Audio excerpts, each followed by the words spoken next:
So welcome to the St. Louis University School of Education Policy Research Center, Prime Center webinar series. It's a new strategy where the Prime Center is going out of its way to try and figure out how to best communicate research and evidence in a variety of manners that are usable to lay folks, to stakeholders, to policymakers, to everyone.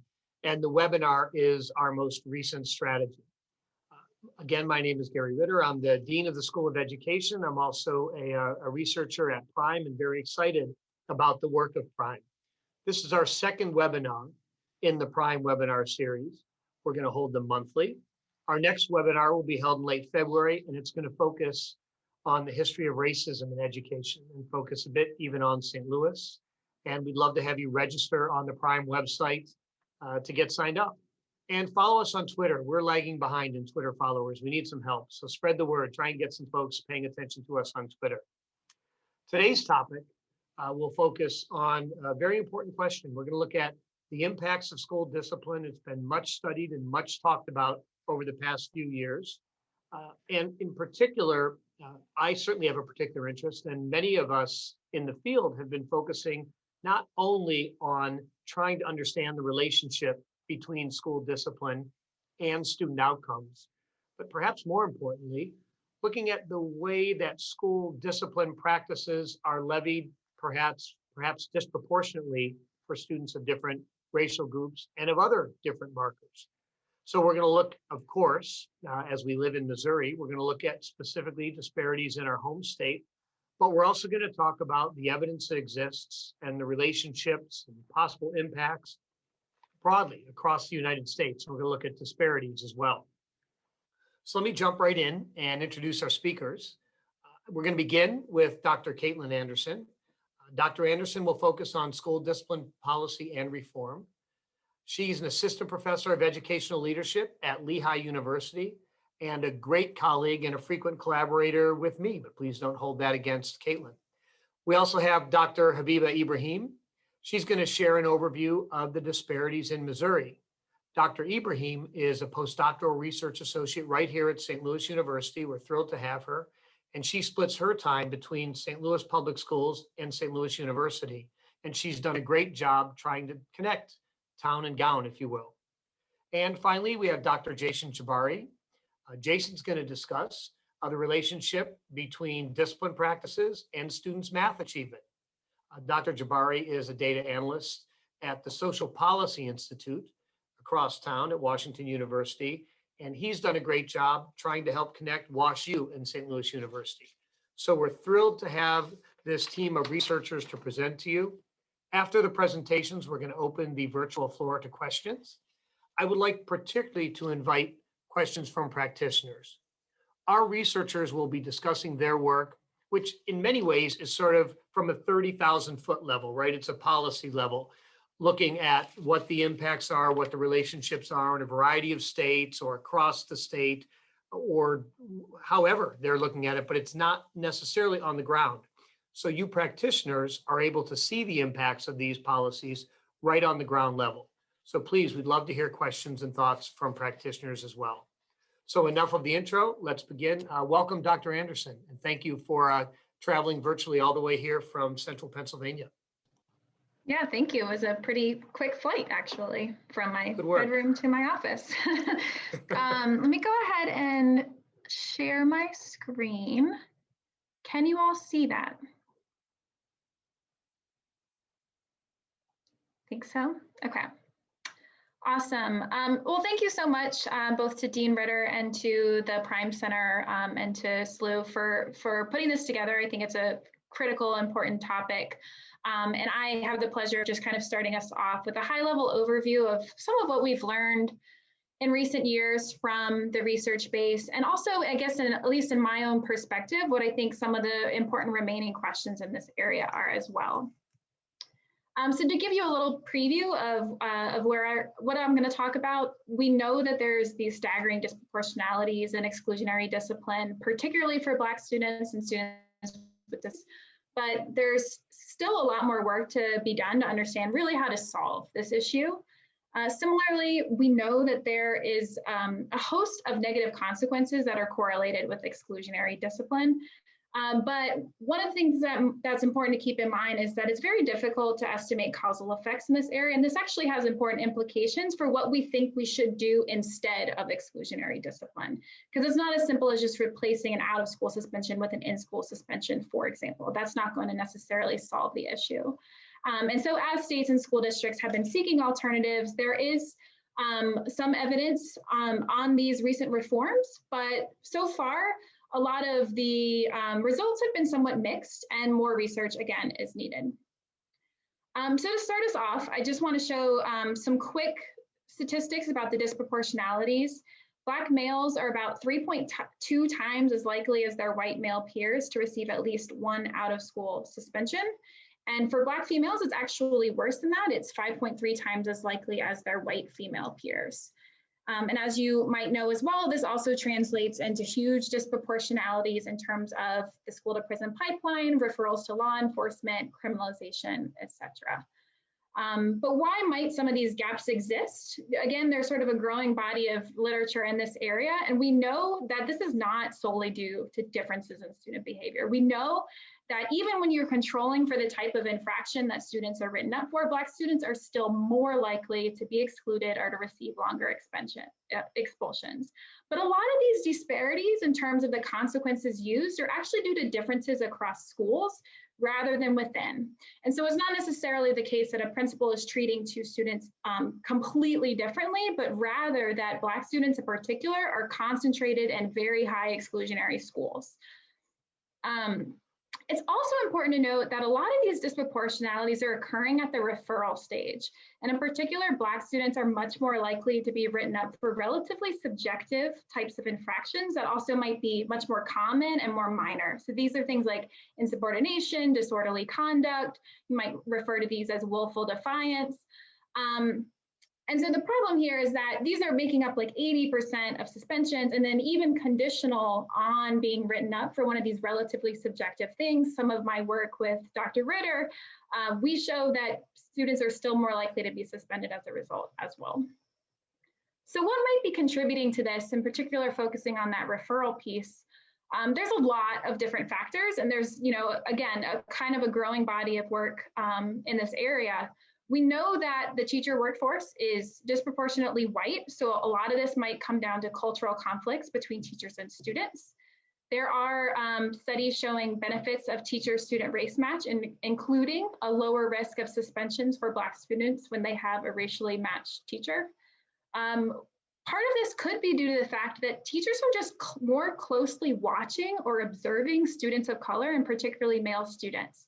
We know this from eye tracking studies where they actually follow the eye movement of teachers. And so if you're watching students more often, you're more likely to see a misbehavior when it occurs. This could be leading to disproportionate referrals. Similarly, implicit biases are likely playing a role. We know that educators interpret behavior differently simply based off of the student's identified race. We also know that Black students, and particularly Black females, are viewed as older and less innocent than their white peers. And so again, these are all things that could contribute to a higher likelihood of some misbehavior that's observed by a teacher actually translating into a referral and then translating into a suspension as well. We also know that there are stark disproportionalities for students with disabilities as well. So students with disabilities relative to their general education peers are about 2.6 times as likely to receive at least one out-of-school suspension, and they're about 2.9 times likely to receive a referral to law enforcement or have a school-related arrest. And so these disparities, which are going to be very correlated with the racial disparities as well, simply due to the fact that Black students and African-American students are also overrepresented in special education identification. But it's important to note that part of this could just be a manifestation of students' disabilities as well. So students with emotional and behavioral disorders or ADD, ADHD may exhibit behaviors that put them at higher risk for being viewed as non-compliant, off-task, etc. We also know that teachers don't necessarily feel supported to support challenging students in the general education classroom. And in particular, teachers are viewing students with emotional and behavioral disorders as particularly challenging or stressful. Some of these studies are a little bit old, but we also know that Students with emotional and behavioral disorders have been more likely to be assigned to teachers that are less experienced, less likely to be fully certified, more likely to be on emergency waivers. So while we know that there's a variety of different things that are driving these disproportionalities, both by race and by special education status, I think there's still a lot more for us to learn about what we actually do about these things in practice. So for example, how might we address implicit bias in ways that are sustainable in the long run? We know that there is some evidence that there can be short-term reductions in implicit bias from certain interventions, but these things do not persist in the long run. And so we need to really have persistent practice and reflection if we want to change behavior in the long run. We also have this evidence of the benefits of a student-teacher race match. However, from the quantitative studies using these large state-level data sets, it's hard to know what the actual mechanism underlying those benefits are, and whether that's something that might be able to be transferred to white teachers as well, with the recognition that we might not just be able to change the composition of the teacher workforce overnight. I want to turn a little bit to another area of the literature as well, and just talk about what we know about the negative consequences of exclusionary discipline, just very briefly. So we know that OSS and expulsion are associated with worse academic outcomes, including lower achievement, higher likelihood of grade retention, higher likelihood of school dropout. We also know it's associated with a higher likelihood of arrest, criminal justice involvement, even criminal victimization. But one of the important things to keep in mind, again, is that even less severe or non-exclusionary consequences are also still correlated with negative outcomes. And it's difficult to isolate the impact of the consequence itself. And we might think, well, why do we really care about that? We see that there's a correlation, we should reduce this issue, but we also need to be thinking about what do we do instead? So what is the most effective, feasible alternative that's going to minimize the potential for harm? And if all we do is focus simply on saying, okay, you have to ban suspensions, but without actually providing some other alternative supports, preventative things, mental health supports, you're not actually going to solve the issue because students still might have behavioral problems that aren't being addressed. So what have some of these efforts been?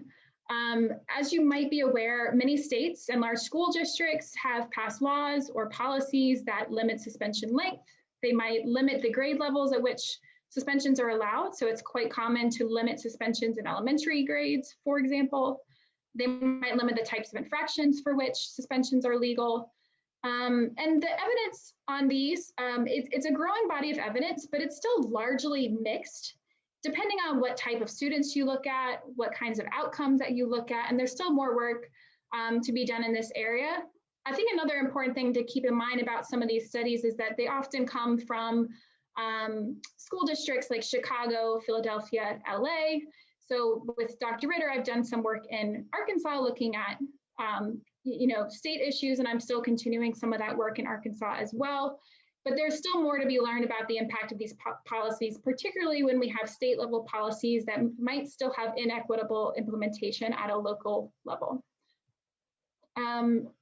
In terms of programmatic reforms, there is experimental evidence on things like PBIS and restorative practices, but again, nothing here really indicates for me a silver bullet in terms of what we should be doing. In part because PBIS, there's experimental evidence at the elementary level suggesting that it can reduce suspensions, but not necessarily racial disparities. Implementation fidelity is also very important. So again, we can't just expect that if we require schools to implement something like PBIS, that it will fix everything. Similarly, there's mixed evidence from a random assignment study of restorative practices that had positive effects, beneficial effects in elementary schools, but some things actually got worse in middle school grades. And I think an important thing for us to keep in mind as we assess these policies and programs as well is to think more about whether policies and programs that more explicitly attend to race and racism can be more effective than these colorblind approaches, which has been suggested by other scholars in the field. And so I want to wrap up because I'm at the end of my time. But again, exclusionary discipline is clearly disproportionately reducing opportunities to learn for Black students and special education students, but I still think there's a lot more to be learned about what we do about these issues. And I want to give my time back, but here's my contact information if you need it, and I'm looking forward to questions at the end. Thank you, Caitlin. Habiba, are you ready to share your screen? Sure, let me go ahead and share.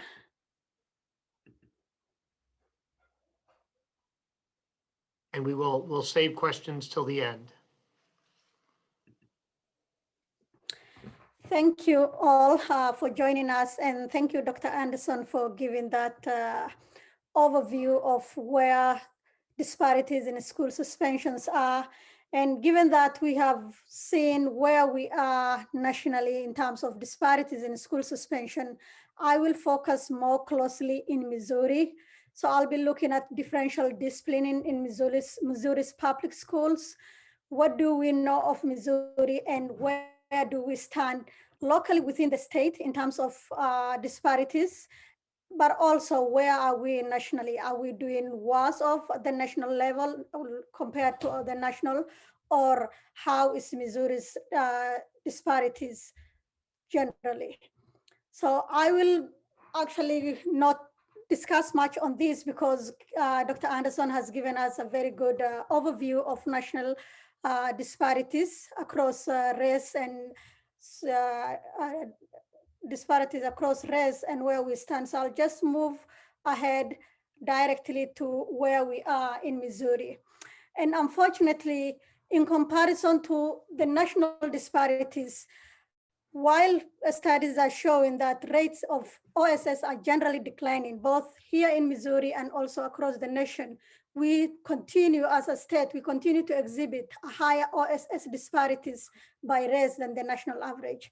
And here, as you can see these figures, back in 2005 or 2006, like about 15 years ago, Missouri had a higher disparities rate by race compared to the nation. The nation was at 4.5, we were at 4.6. And by 2018, about 13 years later, we are still, our gap in terms of Black-white suspension rate is still higher than the nation and where the nation is. So in this study, we've used data from DESI for the past, again, 14, 15 years from 2005 up until 2018 to see if these disparities, if there has been any change, if they persist, and where are we going and what will be our next steps. So I have analyzed studies for all public schools in Missouri, K-12, and in this sample, we have about almost 2,200 schools, which makes about 90% of Missouri K-12 schools. And we compared the mean discipline rate of the schools across schools by race, by socioeconomic status, and by the location of the school in terms of rural, suburban, and urban schools. And we did focus specifically on out-of-school suspensions because we know from evidence that students who are suspended out of school, as Dr. Anderson has already said, are more likely to fall behind academically. They become more disengaged from school, and they're at higher risk of either dropping out or becoming involved with the juvenile system. So the focus will be specifically on out-of-school suspension. But just to give you an overall trend of how we have been doing over the past 15, 16 years, as you can see here in this graph, it is encouraging to see that actually all suspensions, all types of suspension, in-school suspension, out-of-school suspension, and expulsions are going down in Missouri. In-school suspensions has decreased by over 20%, out-of-school suspension by 30%, and the extended out-of-school suspension, which is an out-of-school suspension of 10 days plus consecutively, where the child is out of school, has also declined by over 35%. However, when we will look at disparities in terms of different segments of this student population, we don't see that encouraging news. So to look at the racial differences and racial disparities, we divided the schools across Missouri into 3 different groups. And our data is at school level. We don't have student level data. So we compared schools across the state. We have 3 groups of schools. The first one, which is predominantly minority, are schools where 75% or more of the students are racial minorities. Then we have racially integrated schools where about 25 to 50% are white and 50% are racial minorities. And majority white students schools are schools with over 50% white students. And here we see that OSS rates are 4 times higher for schools that are majority or predominantly minority students compared to white students across all years. And this figure just shows the stark disparities between these type of schools all across the years. And while we have seen earlier that OSS rates have fallen over time for all schools, unfortunately, racial gaps between these predominantly minority schools and the white schools have actually increased. For example, in 2005, 2006, schools that were predominantly minority, the suspension rates was 4.7 times higher. And the latest data in 2017-18, that has actually gone up to 5.3.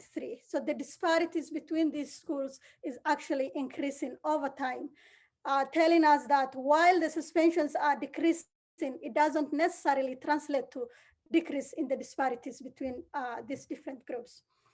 And what about schools that are serving high poverty neighborhoods compared to those who are in high socioeconomic status? And in this group, for us to look at the socioeconomic status, we have used the percentage of student population who are receiving or eligible for free and reduced lunch in that particular schools. Again, we divided them into 3 groups: high socioeconomic schools, economically integrated schools, and low socioeconomic schools where over 75% of students are eligible for free or reduced lunch.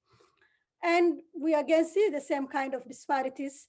OSS rates are again over 3 times high for high poverty schools compared to other schools all across the years again. We see suspensions are falling, but not disparities. And while we see that suspensions are falling, again, the bad news is we actually see the suspension gaps increasing in terms of the percentage or the number of times that these schools are suspending students. As you can see, the ratio was 3.6 in 2005. By 2018, it was 4.2. And what about the rural-urban differences? Our data for the rural-urban and suburban schools that we have used to categorize this school doesn't come from DESI. It comes from the National Center for Education Statistics. And here again, we see suspensions are way higher in urban schools compared to rural schools. Although we have also some disparities between those who are in suburban schools, but the stark difference is between urban and rural schools, where we see suspensions are higher were higher 3.6 times higher in urban schools, sorry, compared to the rural schools. There was a little bit of reduction here, at least some good news, but still 3.2 is still way high in terms of looking at disparities between different segments of the student populations across the state. So in sum, what we see here is while overall the use of OSS is falling in the state, disparities based on race, socioeconomic status, and school locations are still pretty high. Suspensions are significantly higher in schools serving primarily minority students, those serving lower or those schools that are economically depressed neighborhoods, and those who are in urban areas. And when we look at these, generally those schools that are in poor neighborhoods, those have higher minority, racial minority students, and those who are in urban areas tend to be the same type of schools. So these suspensions are actually concentrated in certain specific locations that serve certain population of the students in the state.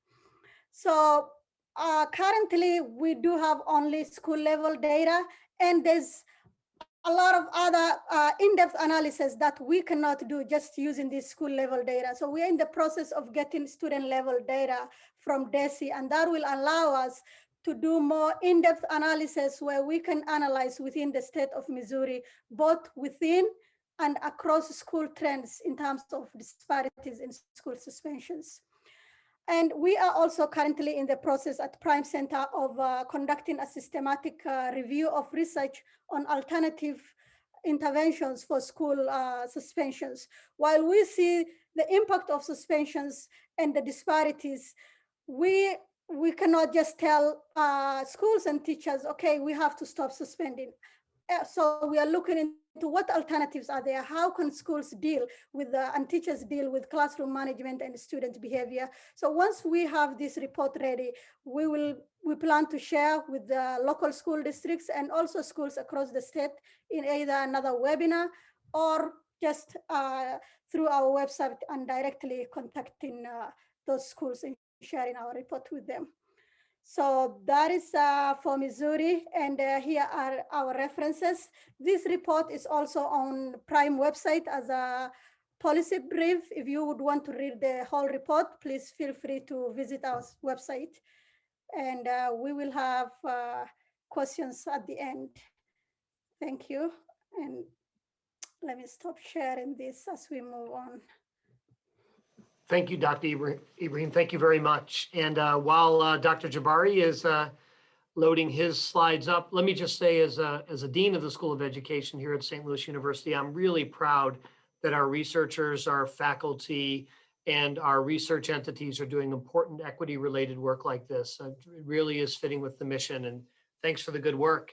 And Jason, thank you for being willing to come over and come 4 miles down the road and virtually and interact with us here from WashU. Welcome. Thank you so much. And this is definitely a tough act to follow. So thanks to Caitlin and Habiba and to Gary as well for allowing me to come speak here today. So I'm going to talk a little bit about suspensions and math achievement. I'm going to quickly review a couple of recent trends that emerged. And one of those is that in-school suspensions, which now occurs more than out-of-school suspensions, may actually have some similar negative effects on students. Another one, as Caitlin mentioned, we see that much of the variation in punishment occurs between schools rather than within schools. And then the final recent trend is that suspensions can not only have negative direct effects of punished students, but also negative indirect effects on their peers as well. And so this is built on a theory of social control. And here I have a quote here, where overly punitive environments erode a school's moral authority, producing alienation and resistance. In such situations, punishment becomes an end in itself and not an occasional means to an end of normative social order, which can affect both well and poorly behaved students alike. So with this in mind, it becomes clear that it's not only overly strict schools that can be problematic. We also know from recent research that overly lenient schools can be problematic as well. So then the question for, I think, school leaders and policymakers of alike is, what side of the scale should we lean towards? One way to answer this question is to compare high and low suspension schools. In doing so, we pose the following research questions. So when compared to low suspension schools, what are the short and long-term impacts associated with attending a high suspension school? So I don't want to get too deep into the weeds, but I did want to briefly discuss our data and methods. So we used a high school longitudinal study, which is a nationally representative longitudinal survey of high school students, their parents, their teachers, and their school leaders. We define the treatment as high suspension schools as opposed to attending low suspension schools. And we use machine learning and propensity score weighting to balance students on pre-treatment characteristics. We're able to limit some of the selection bias here, but not all of it. And in order to isolate high suspension schools and improve internal validity, we also include direct measures of directly receiving suspensions, school social order, and absences. So starting with racial equity, we see that Black students are over twice as likely to attend high suspension schools. When we consider some of our short-term impacts, we see that attending a high suspension school was associated with a decrease in math achievement, and that the indirect effect of attending a high suspension school was larger than the direct effect of receiving a suspension. Additionally, we see that attending a high suspension school was associated with a decrease in the odds of attending college, and that the indirect effects were nearly identical to the direct effects of receiving an in-school suspension. So here, attending a high suspension school was associated with a 24% decrease in the odds of attending college. Finally, we see that when we add freshman and junior year math scores to the model and account for these, attending a high suspension school is no longer negatively related to college attendance. So before moving on, I just want to say and then kind of echo some of the things that Caitlin mentioned. So, there are some limitations here, and it's important to note that association does not imply causation. So we're able to account for observable student characteristics and test the potential influence of non-observables through a variety of sensitivity analyses, but it's still possible that there are other characteristics that may account for part of these effects. So based on these findings, there are three main implications. So first, a greater reliance on exclusionary discipline may decrease the achievement of non-offending students and may ultimately provide an additional mechanism of educational stratification, and further exacerbate some of these inequities between schools that differ in racial ethnic composition. Second, we see that math achievement may actually serve as a pathway to college for students who attend high suspension schools. And finally, while in-school suspension was initially intended as a healthier alternative to out-of-school suspension, these intents don't exactly match reality. We see that ISS was found to be related to a decrease in both math achievement and college attendance. So when considering some policy alternatives, so as mentioned earlier, restorative justice, when we consider the school environment and school culture of social control, things like restorative justice, may be able to limit the occurrence of suspensions within a school. However, given the significance of math in our findings, we also think that math may be, another thing that can be considered in order to bolster student achievement, even in high suspension schools. So there's been some research on double dosage algebra that may serve as something that can help bolster achievement of students who may be vulnerable to suspensions or vulnerable to attending high suspension schools.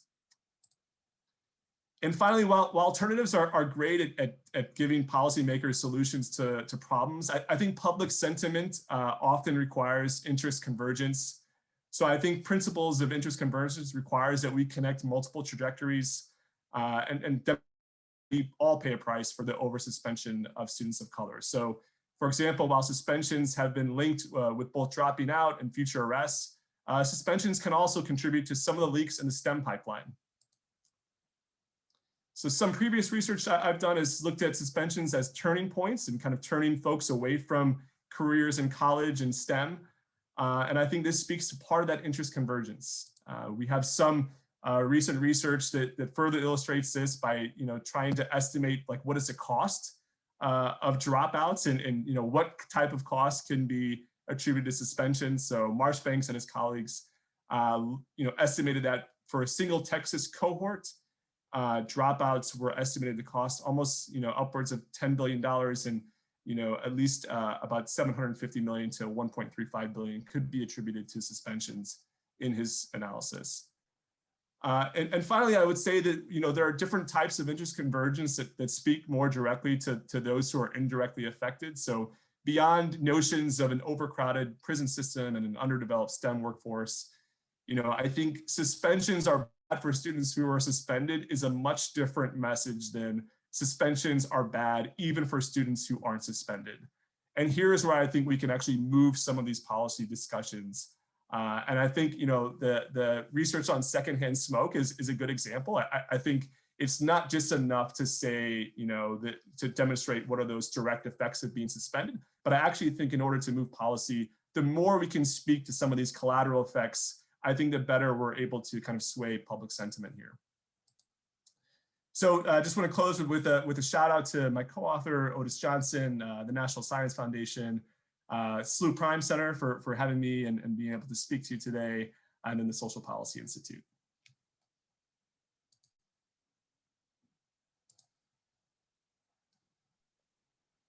Thanks so much, Jason, and thanks all. Great job of keeping time. I think it's 36 minutes after the hour, which means we have 20 minutes to do Q&A. And I saw one in the chat. I will let Emily Capito, who's driving most of this, drive the questions, but I'll start at least. I saw there was a great question from Karishma Furtado, who's a data and research catalyst and a founding staff member, at Forward Through Ferguson. And I'm really glad that Karishma, you're able to attend in the spirit of collaboration that's really needed to address these persistent problems. I'm thrilled that we're all coming together to have these conversations. And she asked roughly, what advice would you give to policymakers who are trying to deal with these pressing problems? And while the panel is thinking, I'll start with 3 quick thoughts. The first one I would suggest is it is a good idea to count stuff. We need to keep track of these things. And so we wouldn't necessarily know the details. I mean, we all have a sense and we all imagine that the way school is experienced by students of color is not the same as it is experienced by other students around the state. But it's important to count these and figure this out and get an idea of how pervasive the problem is. So we need to count, we need to pay attention to these things regularly if we're really going to address them. I think secondly, we need to avoid simple solutions. And I'm pulling this from what I heard from our presenters. If our simple solution, for example, is a legislative limit on use of suspension, we might find out that that indeed does decrease the use of suspension overall, but it might do nothing about reducing disparities. And in fact, in a few cases, it reduced suspension overall, but the disparities, in fact, increased in some of the cases I think that Caitlin spoke of. And finally, as a person who loves random assignment research, I think we should experiment. Sorry, Caitlin, it looks like I might have stole your thunder there. I'll be quiet and let some of the panel speak, but those would be my 3 ideas. Thank you, Gary. I would add on to that, and specifically speaking for Missouri, since that is where my area of focus is, I will add on to your point of having a better data and reporting. While I currently only have school level data and I'm in the process of getting student level data, some of my conversation with DESE is they may not actually have infraction level data, which is like they may not have the specific infraction that has led to that suspension. And having that information on seeing what these students specifically did and what was the consequences for that, and looking that across students within the same school, but also across school, will be very important in knowing where is the bulk of our disparities coming from at the infraction level and at both at the disparity level. So I would add that to your point of having reporting and having substantial data on the school discipline to better understand this. And the next thing that I will add in terms of policy is, well, we have spoken to the use of alternatives in terms of restorative justice, or limiting the number of what infractions can lead to out of school suspension. But when it comes to implementation, some of those are easier said than done, especially at the school level. And looking back at the data that I have presented, those schools that are over suspending, they share similar type of characteristics. They are urban, which is most likely that is where a majority of the racial minority students are concentrated, and they're mostly in lower socioeconomic neighborhoods. So there is a need there's a need to support these schools in terms of resources and creating more equitable resources. Do these schools have enough resources to provide these alternatives that we are giving them, or we are saying that there's some evidence that these alternatives are working? Let's say maybe most of the local schools here that I have connection with them. There is one social worker across maybe 2, 3, or even 4 different schools. So how is this one person going to work with across these schools and provide behavioral intervention for these students? So it comes back again to providing equitable resources and supporting these schools to use these alternatives. While we can do the studies and provide that, yes, this evidence worked in this part of the country or in these schools, do they have the resources? And so there should be, the state should also be able to provide these resources, specifically targeting these schools that are oversuspending their students at the local level. Thank you. Yeah, I just want to say yes, yes, 100 times yes. I mean, I think it's important to not think that an unfunded mandate from up above is going to like magically fix everything if we say, oh, we can't suspend anymore. And I have a couple projects in Arkansas evaluating different reforms there, very well-intended reforms to reduce suspensions, both for truancy and also for elementary school students. And in both cases, it's pretty clear that particularly schools that serve higher proportions of Black students are struggling more with compliance. They don't know what to do instead. And it comes down a lot to lack of resources for alternatives, lack of resources for mental health supports, for school counselors. It's a variety of different things. And so we have to be careful, again, not like Dr. Ritter said, to not just try a simple solution. And I think for policymakers too, it's really important to talk to schools and to talk to the communities that you're trying to intend to support, because again, we have to be aware of sort of those considerations when we're making policy to make sure that they're well designed. And I think there's some concern, particularly with rural school districts or smaller school districts, that the policymakers might not always be thinking about all of the different things that might be happening at a local level.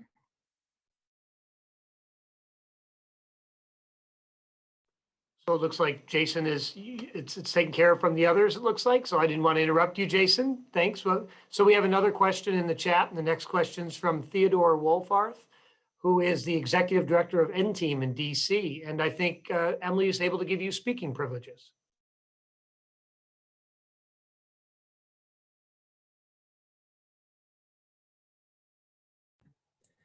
I just wanted to ask about the instructional methods that you see making a difference in the,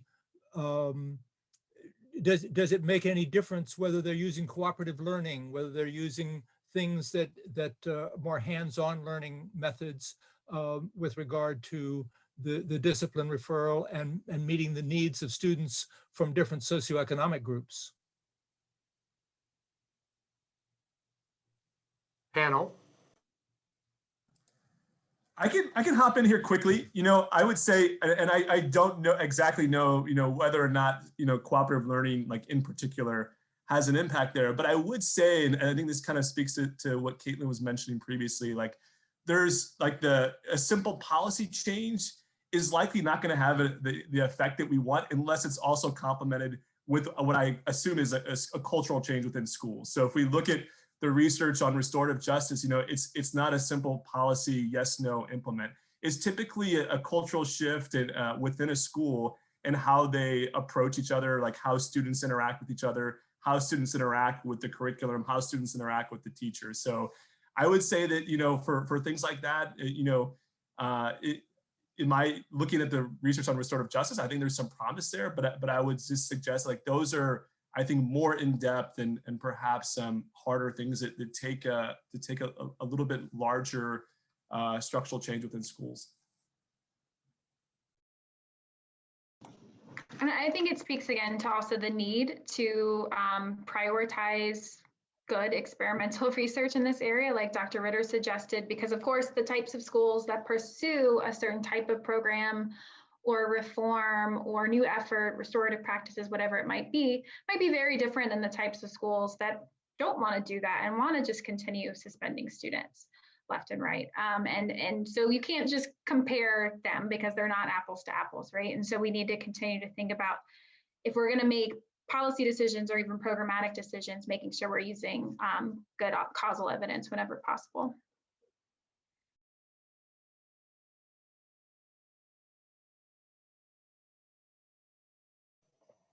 Great, thank you.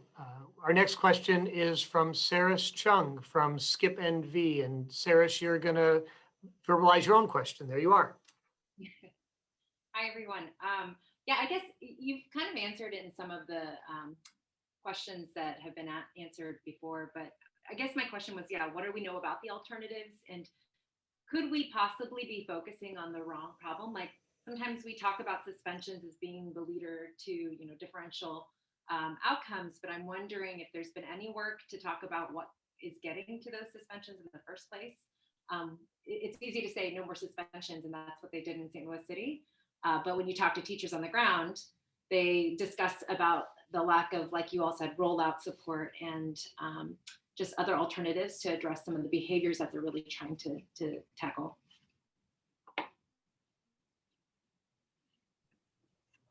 Thank you, Sarah's. And yes, there are some alternatives that have been discussed a little bit in this panel, but also have been studied. And as has been mentioned earlier, these alternatives are not necessarily, they might be reducing suspension, but not necessarily these disparities, depending on where this has been used. But just to mention some of the alternatives that has been used, and I know even local schools here in St. Louis region have used is one of them is the restorative justice practices.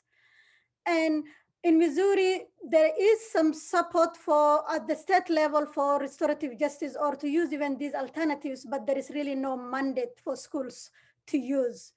However, there is also very little research locally here within Missouri, not a lot of research to show the evidence on whether these alternatives have worked or not. So there is work to be done in terms of working with these school districts, collecting some more data and seeing what whether there has been any improvement or not.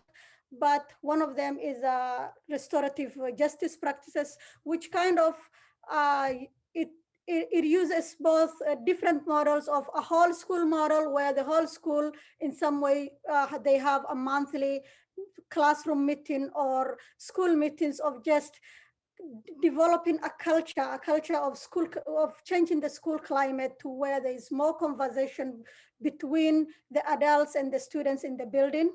There are also some of these restorative practices that are targeted to deal with student behaviors, that instead of sending the students out, sending them to mental health official within the school, a staff member, a social worker, a counselor, and dealing with it at an individual or a group level.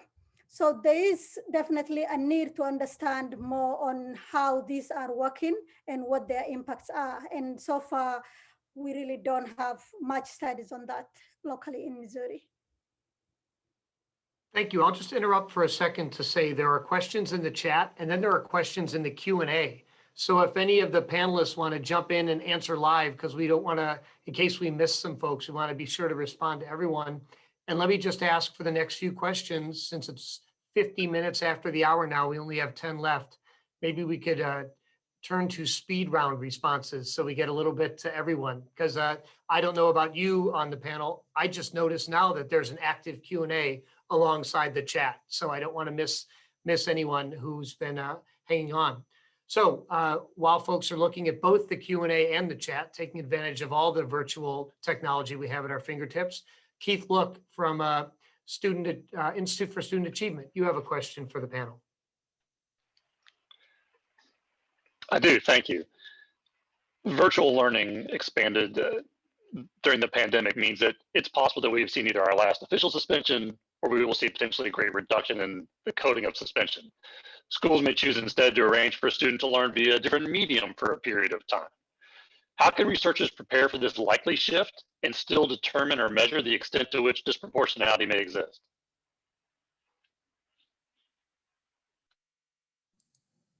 I can quickly just share a thought, and that would be that, you know, when there have been new types of suspensions. And when I looked at, in-school suspension as compared to out-of-school suspension, there's still a removal from the learning classroom. Like even in-school suspension, students are supposed to be somewhere learning.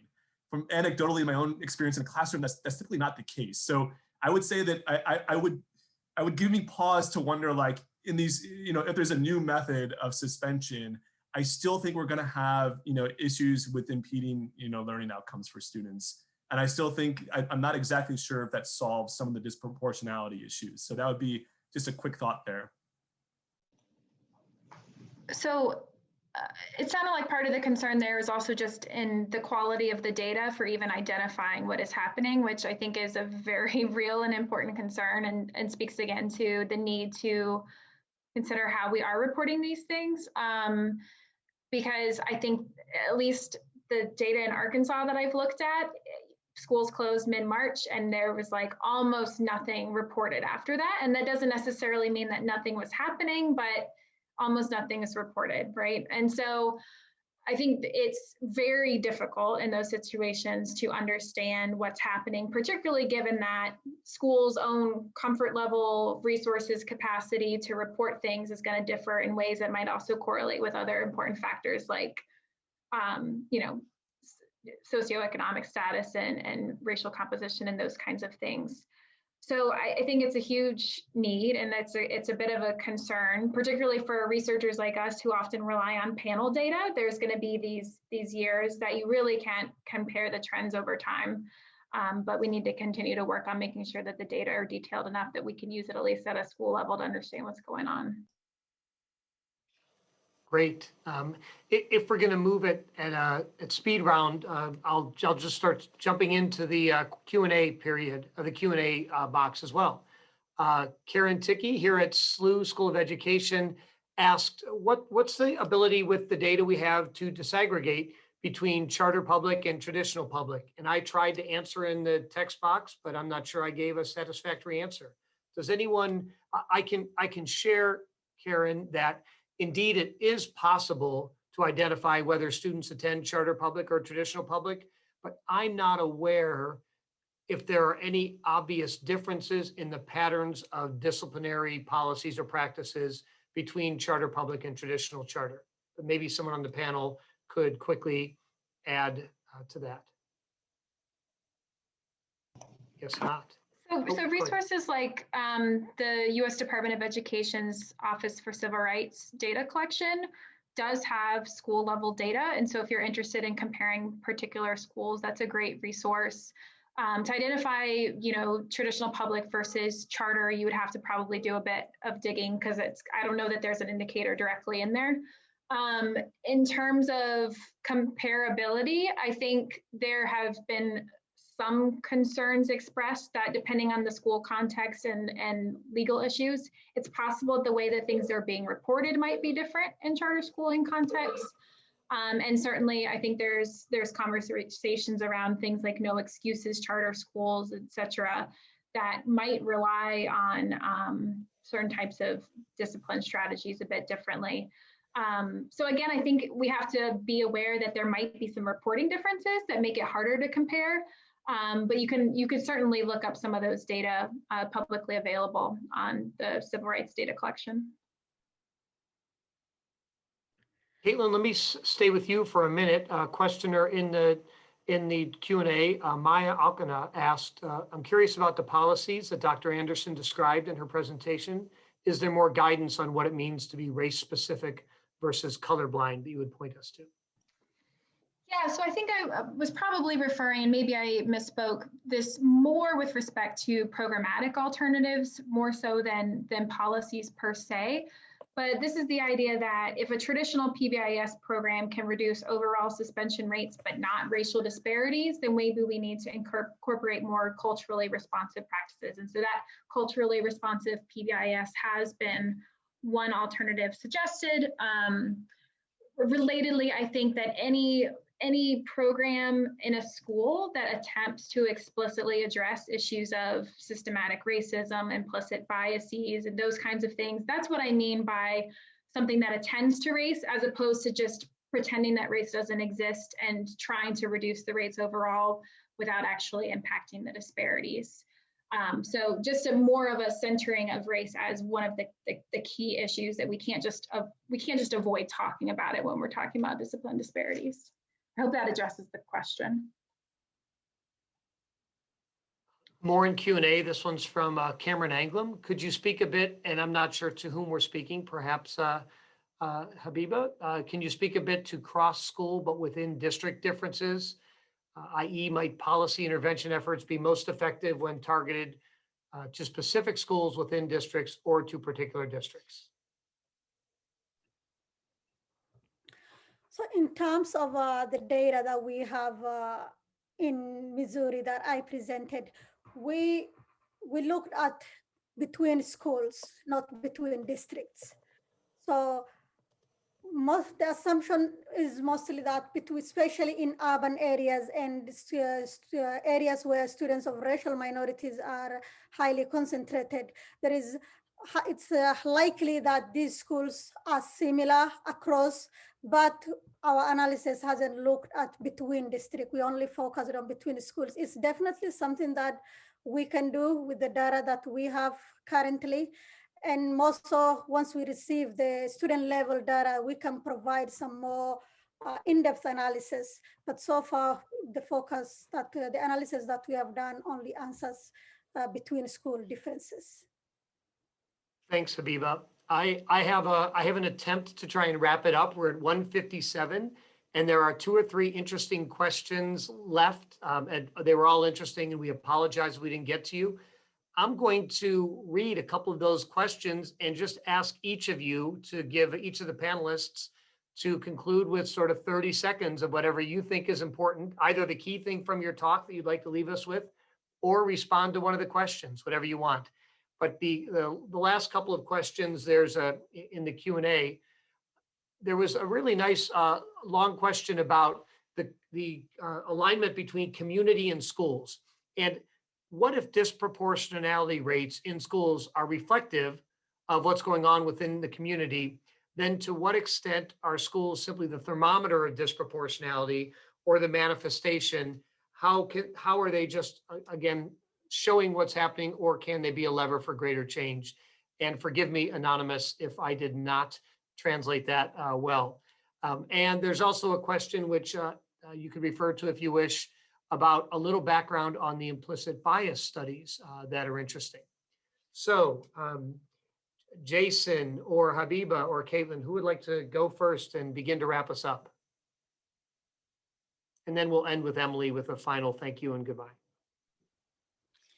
I can jump in and looking at the schools and communities.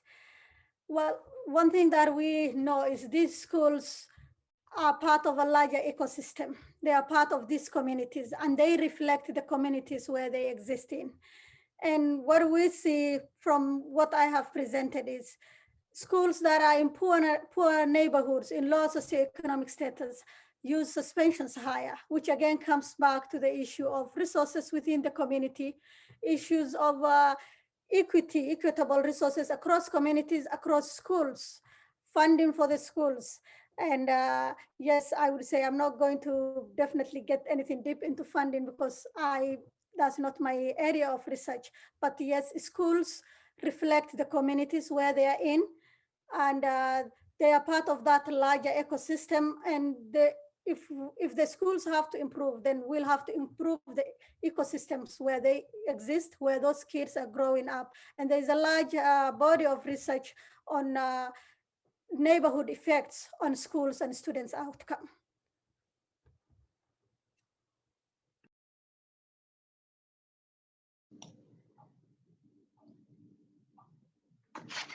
In terms of the implicit bias studies, those have been done like in lab settings, and I'm not aware of one that's specifically been done with teachers, but in general, implicit biases are things that most people hold. And basically, if there's interventions that try to get you to do things like put yourself in the position of one of those marginalized other people, right? Or to try to build empathy or those kinds of things. And there might be very short-lived impacts, but they don't persist even like more than like a couple weeks. I might be misremembering, but not very long at all.